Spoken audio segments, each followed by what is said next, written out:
Hola amigos, de nuevo contigo en este grandioso tema de lo que es la respiración.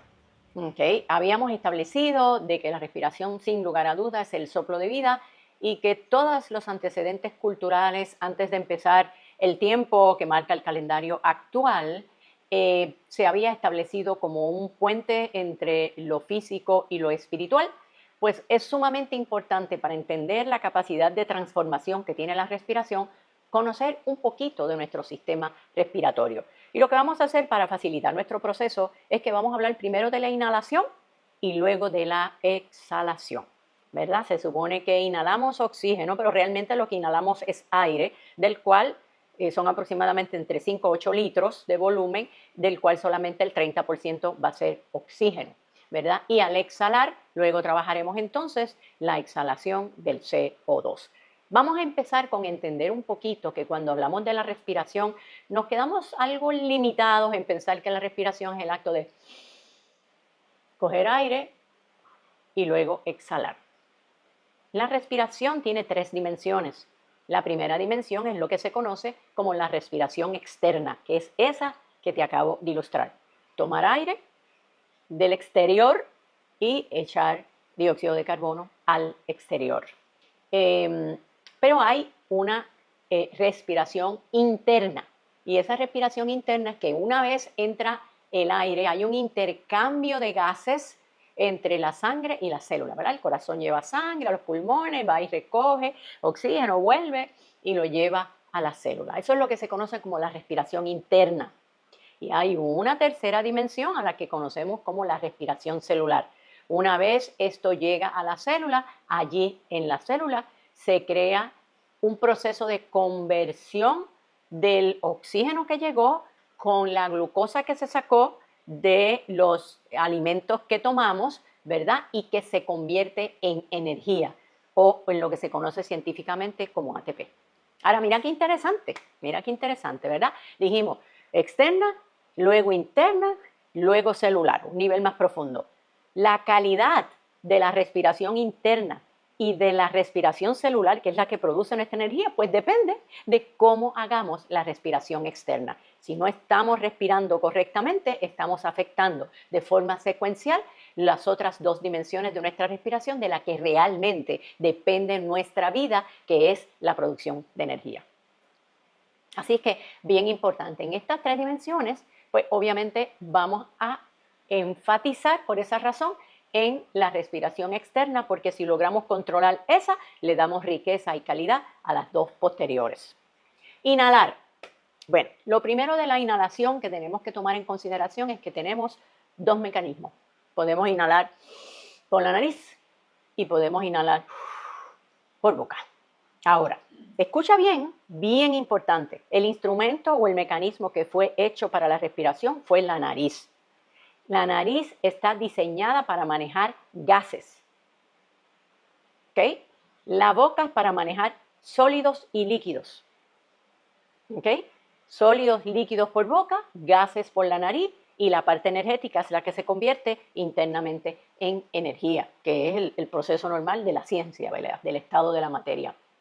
Ahora bien, ¿por qué es importante respirar por la nariz? Bueno, primero es que respiramos entre un 10 y un 20%, ¿verdad?, de aspiración más que por la boca.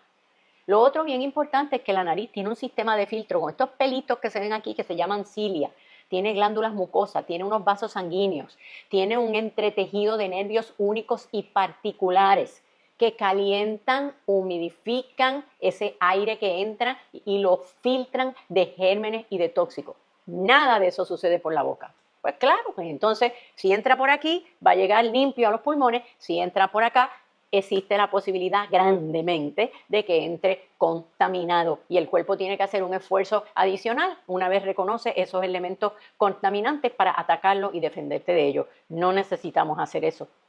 Así que bien importante, ya estás conociendo que definitivamente es la nariz por donde nosotros debemos inhalar y no por la boca. Yo sé, esto es más difícil de noche, mi gente. A lo mejor de día tienes más conciencia de cómo te mantienes, ¿verdad? Inhalando, exhalando lo vamos a tocar luego por la nariz, pero en la noche, si duermes con la boca abierta, pues hay un cambio y no inhalas por la nariz y está sucediendo esto que te expliqué. Ahora, hay algo más importante que pocos conocen y es que la nariz es como una reserva de óxido nítrico. Escucha bien, óxido nítrico, que está ahí y que al inhalar esa reserva se activa y va al resto de nuestro cuerpo. ¿Y qué es el óxido nítrico? Pues regula la apertura y el cierre de los vasos sanguíneos. ¿Qué te parece eso? Facilita la homeostasis o balance cuando el cuerpo se sale de balance, facilita el acarreo o la comunicación o transportación de los neurotransmisores y asiste en las defensas inmunológicas de tu cuerpo. Ese óxido nítrico ayuda a prevenir la alta presión, ayuda a reducir el colesterol, así que tenemos ahí menos riesgo de derrames y de ataques cardíacos, mantiene las arterias flexibles en el tiempo, previene de obstrucciones de coágulos o de placa, mejora el performance físico, ¿verdad?, de tus músculos, facilita la erección masculina. Por lo tanto, recuerda, el óxido nítrico que hace todas estas funciones solo se activa con la inhalación nasal. Así que ya tenemos dos cosas bien importantes, aire limpio y la activación del óxido nítrico. Ahora, ¿cómo respiramos? Hay tres tipos de respiración. Está la respiración diafragmática. Nosotros tenemos el diafragma, ¿verdad? Y cuando hacemos esa respiración, uno inhala por la nariz lentamente y se llena el abdomen.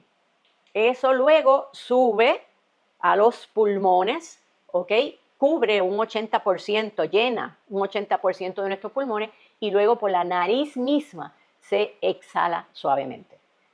Hay personas que no respiran y tú lo notas porque pones la mano y no ves movimiento del abdomen hacia afuera y hacia adentro en la contracción y expansión muscular del diafragma. Hacen lo que se conoce como la respiración intercostal, que es la que tiene que ver con los músculos que están alrededor de las costillas.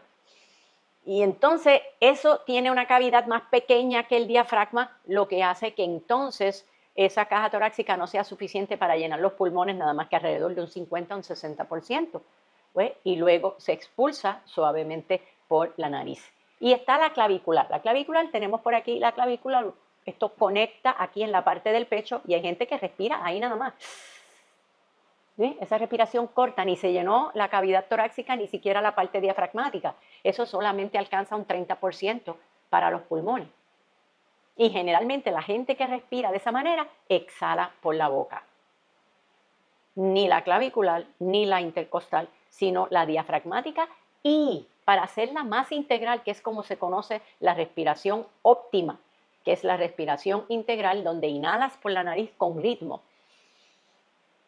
Llenas abdomen, del abdomen llenas también la capacidad torácica, llenas clavícula y eso alcanza a llenar 100% el pulmón y luego se expulsa por la nariz misma, pero lentamente. Y ahorita cuando hablemos de la exhalación te voy a explicar qué importancia tiene el que sea lentamente y que la respiración tome más tiempo siempre que la inhalación. Fíjate que en la diafragmática haces poco esfuerzo, tienes mucho volumen y también hay balance entre el oxígeno y entre el dióxido de carbono. La parte rítmica, que cuando nosotros hablamos, y ya le mencioné, el ritmo es cuántas respiraciones nosotros hacemos durante un minuto. Y respiraciones incluye el inhalar y el exhalar. Pues el rango normal, para que sepas, es entre 12 y 18.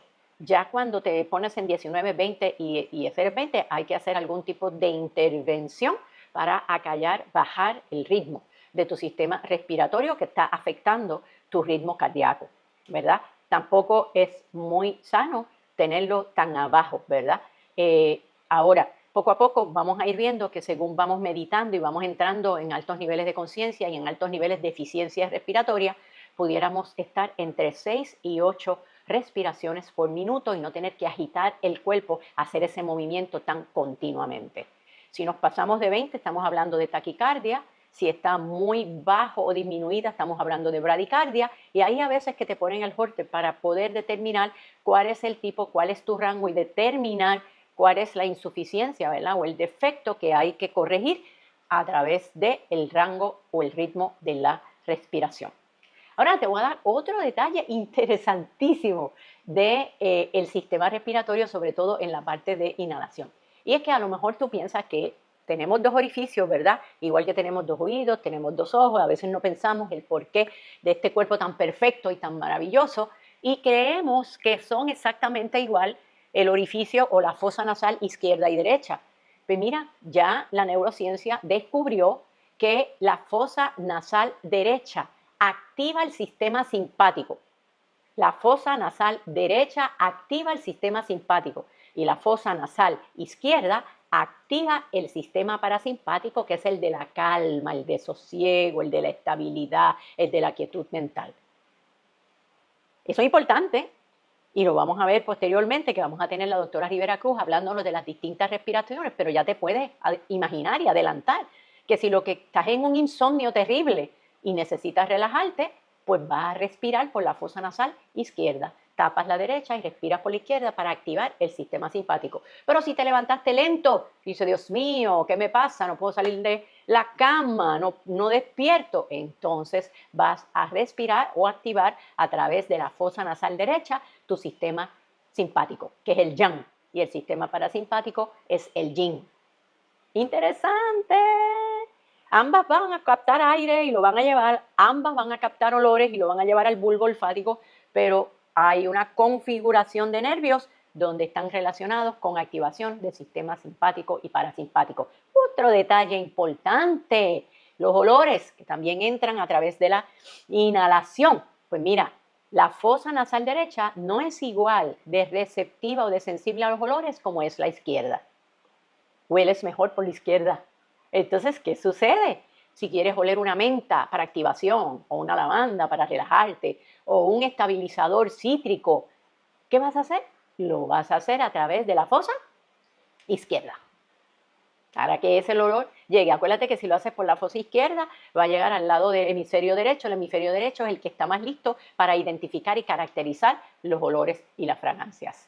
Así que bien interesante, ¿verdad? Que nosotros sepamos, porque nosotros si lo que queremos es hacer breakthroughs, lo que queremos es manipular nuestros estados anímicos y nuestra energía a través de la respiración, tenemos que saber pues, por cuál tapo, cuál hago, cómo lo hago, por dónde, diafragma, que son todas las cosas que te he ido compartiendo en este momento.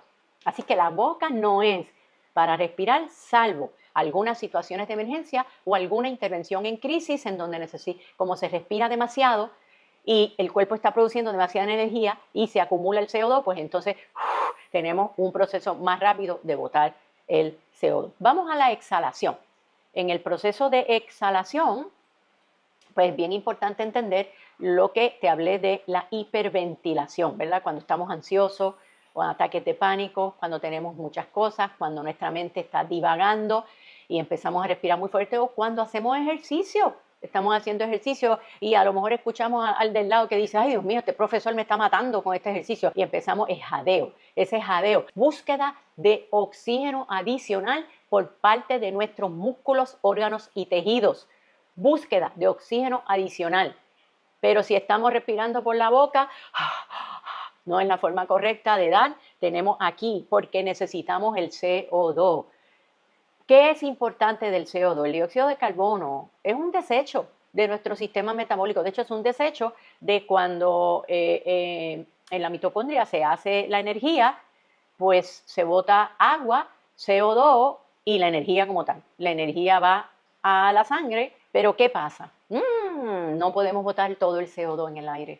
¿Por qué? Porque el CO2 ha resultado ser, después de todas las investigaciones que ha hecho la neurociencia, el estimulante para que el oxígeno se despegue de la hemoglobina y vaya al músculo. Por lo tanto, si el CO2 en nuestro cuerpo está muy bajo, el oxígeno no se tira de la hemoglobina y se queda, se crea una retención, un inventario no deseado del oxígeno en nuestra hemoglobina y entonces obviamente baja nuestra funcionalidad muscular, porque entonces no está el músculo recibiendo. Entonces, mira el cuidado que hay que tener. Si en ese momento yo te pongo un oxímetro que lo que mide es el nivel de oxígeno en sangre, te va a salir trepado. Estoy bien. 97, 98. ¡Wow! Sí, pero es que está ahí en sangre, no se acaba de bajar para distribuirse entre los músculos, tejidos y órganos. Y esto es por la insuficiencia del CO2 si lo botamos todo en la exhalación. Entonces ya aprendimos algo importante de por qué la exhalación debe ser por nariz, porque controlamos mejor la cantidad que sale y logramos un proceso de retención del CO2 que tan importante es para nosotros, ¿verdad? Desde el punto de vista de la retención. Mira, regula los centros respiratorios, mantiene el equilibrio del pH, que no nos pongamos muy ácido ni muy alcalino, porque obviamente estás alcalino, pues entonces la respiración reduce para que el CO2 aumente. Estás muy ácido, la respiración aumenta para sacar CO2. Y además asiste en el transporte de oxígeno para que puedan ser, ¿verdad?, delivered, puestos en función de nuestros músculos, órganos y tejidos. Por eso es que a veces nosotros sentimos que dormimos supuestamente bien y que el oxímetro dice que estamos en 98, como ya hablamos, pero te sientes arrastrado. Y es que no estamos respirando correctamente, ni estamos exhalando correctamente, botando todo el CO2 e impidiendo que el CO2, que el oxígeno se haga disponible para nuestros músculos. ¿Qué beneficio finalmente tiene entonces la respiración para nosotros? Pues obviamente en ese balance de oxígeno y CO2 y en esa liberación del óxido nítrico, respirando correctamente a través de la nariz, exhalando también a través de la nariz, nosotros llevamos el oxígeno óptimo. Óptimo significa que no es máximo. Máximo es cuando es de más. Óptimo es como nuestro ritmo del cuerpo nos está requiriendo. Esto es a base de necesidad y de pedido. Y obviamente esto nos ayuda en el sistema circulatorio, nos ayuda a las personas que tienen asma, ayuda a las personas que tienen problemas de condiciones pulmonares crónicas, reduce el estrés oxidativo, es decir, que nos va a mantener más joven, porque no se va a representar o reflejar en nuestra piel, en nuestro cuerpo, ¿verdad?, los signos de la edad cronológica.